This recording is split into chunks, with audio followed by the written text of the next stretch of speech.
고령 제일교회 성도님들 사랑합니다. 사랑하고 많이 보고 싶어요. 많이 보고 싶고 어떻게 지내시는지 참 궁금하고 오늘 하루도 852명 이상의 확진자들이 생기고 5,000명 이상이 늘어나고 또 마음이 많이 힘드실 줄로 믿습니다. 그리고 오늘도 저에게도 100건이 넘는 수많은 문자들이 오는데 물론 중요한 정보도 있고 또 잡다한 여러 정보도 있고 성경 구절도 있고 많이 옵니다. 요즘에 이렇게 많이 올 때는 없었는데 아마 성도님들도 그럴 줄 믿습니다. 그래서 마음이 더 놓이는 게 아니고 마음이 더 불안하고 답답하고 또 종일 집에 있으니까 얼마나 많이 힘들겠습니까? 많이 힘든 시대인데 그렇지만 하나님께서 주시는 메시지가 분명히 있습니다.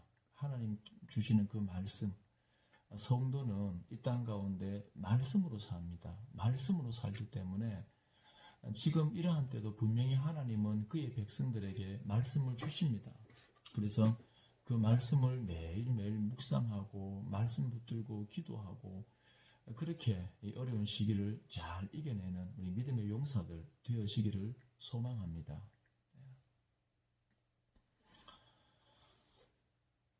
역대하 12장 우리 1절부터 7절 말씀을 제가 이렇게 묵상을 했는데 그러면서 들은 말씀이 하나님께서 지금 이 시대 때 우리에게 저에게 주시는 말씀이 그 단어가 뭐냐면 이 겸비함이다라는 것입니다. 겸비.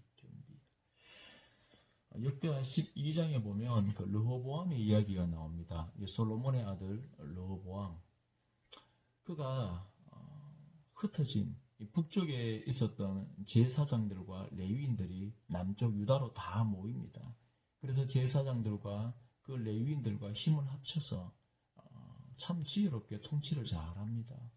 그래서 백성들도 마음이 모이고 나라가 견고하게 잘 세워집니다. 그런데 우리에게 언제 위기가 찾아오냐 하면 하나님께서 은혜를 부어주셔서 우리를 견고하게 하고 부유하게 하고 문제가 없도록 평화를 주시는데 그때 우리는 그의 백성들은 감사할 줄 알아야 되고 그 은혜를 돌이킬 줄 하나님께 영광을 돌릴 줄 알아야 되는데 우리에게 언제 위기가 찾아오냐 하면은 하나님이 주신 것을 많은 것을 누릴 때 누리면서 그게 하나님이 주신 것이라는 것을 인정하지 않을 때 그때 위기가 오는 것 같습니다. 역대하 12장 1절에 보면 이렇게 기록되어 있습니다. 르호보암의 나라가 견고하고 세력이 강해지매 그가 여호와의 율법을 버리니 온 이스라엘이 본받은지라.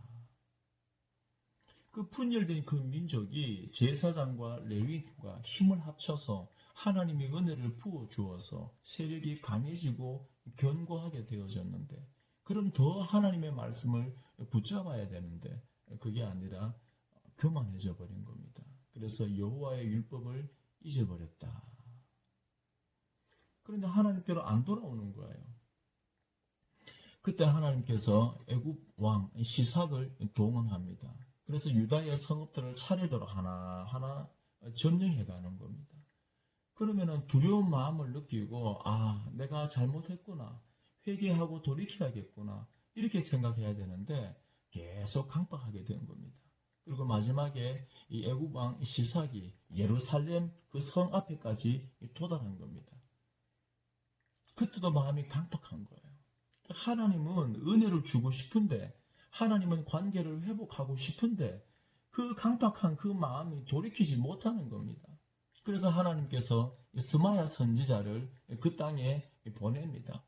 왕 앞에 많은 방백들 앞에서 하나님께서 말씀을 줍니다. 그게 5절 말씀인데 그때 유다 방백들이 시삭의 일로 예루살렘에 모였는지라 선지자 스마야가 르호보암과 방백들에게 나와 이르되 여호와께서 이같이 말씀하시기를 너희가 나를 버렸으므로 나도 너희를 버려 시삭의 손에 넘겼노라 하셨다 한지라. 이 하나님의 말씀이 선포되어질 때 그래도 은혜입니다. 그제서야 이 심령의 울림이 있고 완악한 마음이 녹아내리고 이 방백들과 르호보암 왕이 하나님 앞에 건강하게 반응을 합니다. 6절 말씀해 보시면 이에 이스라엘 방백들과 왕이 스스로 겸비하여 이르되 여호와는 의로우시다 하매. 깨달은 겁니다. 맞다. 하나님이 의로우신 분이다. 다 하나님이 주신 건데 100% 하나님의 은혜로 내가 살아가는데 하나님의 은혜로 나를 부르셨고 하나님의 은혜로 십자가 앞에 내 죄를 사하여 주셨고 하나님의 은혜로 내가 지금 이 신앙을 믿음을 유지하고 살아가고 내가 가지고 있는 거 다 하나님의 은혜인데 그 스마야 선지자의 말씀을 듣고 그 하나님의 은혜를 내가 버렸으니 여호와의 율법을 말씀을 내가 버렸으니 이렇게 당하는 것이 마땅하다. 하나님은 의로우신 분입니다. 하나님은 정확한 분입니다. 그 고백을 드리는 겁니다. 스스로 겸비하여.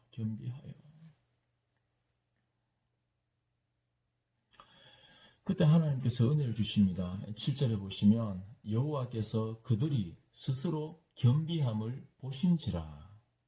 여호와의 말씀이 스마야에게 임하여 이르시되 그들이 스스로 겸비하였으니 내가 멸하지 아니하고 저희를 조금 구원하여 나의 노를 시삭의 손을 통하여 예루살렘에 쏟지 아니하리라. 그렇게 강팍하고 완악한 르호보암과 백성들이었지만 하나님의 말씀을 듣고 겸비할 때 하나님께서 은혜를 주시는 겁니다. 용서하시는 겁니다. 그래서 하나님께서 시삭의 손을 통하여 예루살렘에 향한 그 노를 쏟지 않고 구원을 해 주시는 겁니다. 겸비함. 이 겸비란 단어는 르호보암의 아버지 솔로몬을 통하여서 이미 약속하신 것입니다. 너희가 역대하 7장 13, 14절 제가 읽어드리겠습니다. 혹 내가 하늘을 닫고 비를 내리지 아니하거나 혹 메뚜기들에게 토산을 먹게 하거나 혹 전염병이 내 백성 가운데 유행하게 할 때 내 이름으로 일컫는 내 백성이 그들의 악한 길에서 떠나 스스로 낮추고 기도하여 내 얼굴을 찾으면 내가 하늘에서 듣고 그들의 죄를 사하고 그들의 땅을 고칠지라. 솔로몬이 하나님 앞에 성전을 완공하고 그렇게 기도하였을 때 응답을 주신 겁니다. 가뭄이나 메뚜기 떼나 재앙이나 전염병이 백성들 가운데 유행할 때 하나님의 백성들이 악한 길에서 떠나 스스로 낮추고, 이 스스로 낮춘다는 게 겸비입니다. 겸비. 이번 번역본에서는 스스로 낮추고 되어 있는데 이 앞전 번역 개역 성경에서는 겸비라고 되어 있습니다. 겸비. 원어는 똑같습니다. 그래 겸비하여 기도하여 하나님의 얼굴을 찾으면 하나님께서 듣고 하늘에서 듣고 그들의 죄를 사하고 그 땅을 반드시 고쳐 주시겠다 약속을 하신 겁니다. 그래서 오늘 르호보암은 이 백성들과 이 방백들이 하나님의 말씀을 듣고 애굽 왕 시삭의 그 공격을 통하여 이 재난 당함을 통하여서 하나님 앞에 겸비하게 반응을 합니다. 지금은 코로나로 인하여서 참 힘든 시기를 겪고 있는데 아마 하나님께서 우리에게 주시는 마음, 우리 공동체에게 주시는 마음, 그의 백성들에게 주시는 그 마음은 바로 이 겸비함입니다. 겸비함. 이 겸비함이 뭐냐면 굴복하고 순종한다는 겁니다. 무슨 말이냐 하면 고대 세계에서 이 전쟁을 합니다. 이 전쟁을 하면 패배한 나라의 왕은 승리한 나라 그 왕 앞에 강제로 굴복을 당합니다. 무릎을 꿇고 엎드려서 이 절을 하는 겁니다. 조공을 바치는 겁니다. 당신의 종이 되겠습니다 하는 겁니다. 근데 겸비라는 것은 스스로 하나님의 위대하심을 알고 하나님의 전능하심을 알고 나의 무능을 알고 나의 연약함을 알아서 스스로 내가 굴복하고 하나님 앞에 순종하는 것, 이게 겸비입니다. 겸비. 특별히 우리가 이런 전염병을 겪고 있을 때 하나님께서 우리에게 원하시는 마음은 하나님의 끊임없이 은혜를 부어주시기를 원하고, 하나님은 우리에게 용서하시기를 원하고, 관계를 회복하기를 원하고, 많은 풍성함을 부어주시기를 원하는데, 그래서 우리에게 원하는 마음이 뭐냐면은 이 겸비입니다. 겸비. 저도 제 삶을 감히 당당하게 말할 수 없기 때문에 어떤 겸비를 해야 되는가, 어떻게 우리의 삶을 돌아보아야 되는가 다 말씀을 못 드립니다. 그렇지만은 본질을 우리가 개인적으로 예수 그리스도 그 십자가 복음의 본질이 명확하게 내가 알고 있는지, 내 안에 있는지, 그래서 내가 내 등에 십자가를 지고 지금 좁은 길로 걸어가고 있었는지를 돌아보셔야 돼요. 내가 지금 정인의 삶을 살고 있는지, 내가 주일날 말씀 설교 제가 할 때도 말씀드렸지 않습니까? 우한에 있는 성도들이 그 아비규환 가운데, 그 고통 가운데서도 영적으로 정신이 든 겁니다. 정신이 든 거예요. 그러니까 그 마음속에 하나님 앞에 회개와 각성이 일어나고 마스크를 들고 하나님 앞에 정인의 삶을 살아갑니다. 제가 이런 시기 때 감히 여러분에게 마스크 들고 전도하십시오, 그 말이 아니라 내가 지금 십자가의 복음의 그 은혜를 내가 알아서 그 정인의 삶을, 제자의 삶을 살고 있었는가를 돌아보시라는 거예요. 그러면 우리 민족은, 인민족교회는 하나님이 이렇게 풍요로움을 주셨는데 뭐 때문에 풍요로움을 주셨겠습니까? 뭐 때문에 우리에게 이런 지식을 주었고 열정을 주었고 전문가다운 그런 많은 훈련을 하게 했고 물질적인 풍요로움을 왜 인민족교회 가운데 우리에게 이 세대 가운데 주었겠습니까? 왜 주셨겠습니까? 하나님께서 한 가지 이유입니다. 한 가지 이유예요. 이 땅 가운데 정인의 삶을, 십자가의 그 삶을, 제자의 삶을 살아서 하나님의 강력한 나라를 세우고 이제 좀 있으면 주님이 오시는데 그날까지 열심히 교회를 세워가라고, 복음을 전하라고 우리에게 이 많은 풍요로움을 주신 줄로 저는 믿습니다.